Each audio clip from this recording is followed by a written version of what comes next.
Assalamualaikum warahmatullahi wabarakatuh. Perkenalkan, nama saya Muhammad Iqbal dengan nomor induk mahasiswa 150 36241.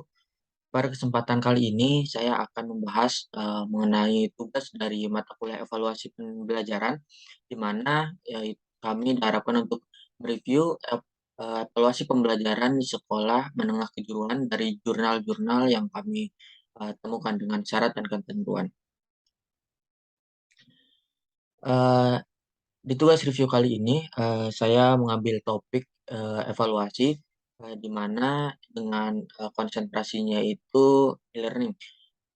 Dengan titik awal permasalahannya itu, jadi pada awal tahun 2020 itu kan dunia digemparkan dengan virus baru ya, yaitu virus COVID-19, di mana ini merupakan suatu wabah penyakit yang sangat mendadak ya.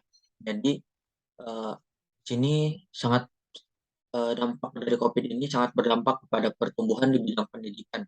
Nah, pada awal-awal masa COVID-19 ini, hampir semua atau bahkan semua aktivitas belajar mengajar dilaksanakan secara daring. Dan bahkan sampai sekarang pun masih ada, meskipun tidak sebanyak eh, awal COVID, ya, jadi, eh, aktivitas belajar mengajar masih ada yang dilaksanakan secara daring. Hal ini juga didukung dengan perkembangan teknologi informasi yang sangat pesat dan banyak memudahkan manusia.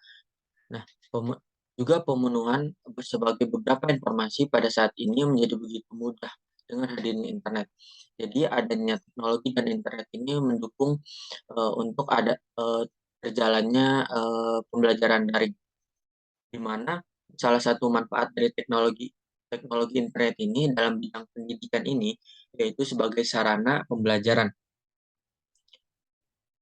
Banyak kompetensi yang bisa disiapkan nih dan dikembangkan. Salah satunya itu dengan meningkatkan kegiatan pembelajaran yang lebih mudah dan lebih efisien dengan memanfaatkan teknologi.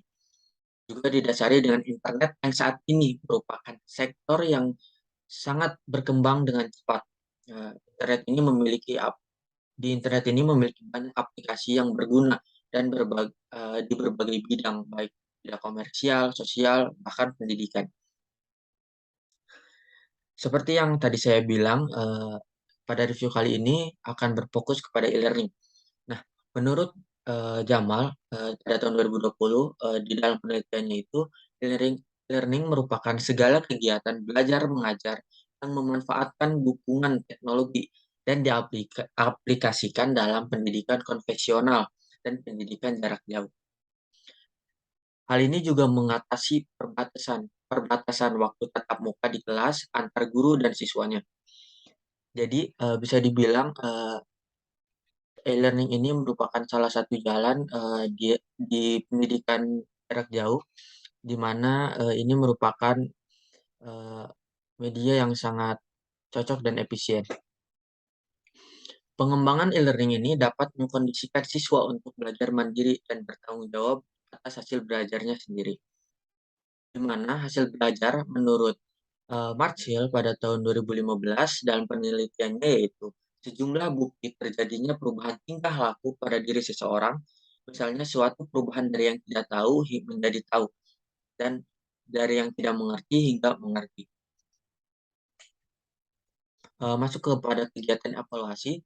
Jadi kegiatan evaluasi pelaksanaan pembelajaran e-learning ini dapat dilihat dari segi peningkatan pengetahuan dan keterampilan, lingkungan belajar, dan pengaruhnya. Evaluasi pelaksanaan e-learning merupakan proses menganalisis kualitas proses pembelajaran berbasis web dan sejauh ini mana ketercapaian dari proses e-learning tersebut untuk dapat dirasakan oleh para pelajar. Nah, pelaksanaan evaluasi ini juga dilakukan sebagai bentuk penilaian terhadap berbagai komponen yang terdapat pada e-learning. Di sini saya mengambil dua contoh hasil penelitian kepada siswa uh, yang belajar menggunakan e-learning.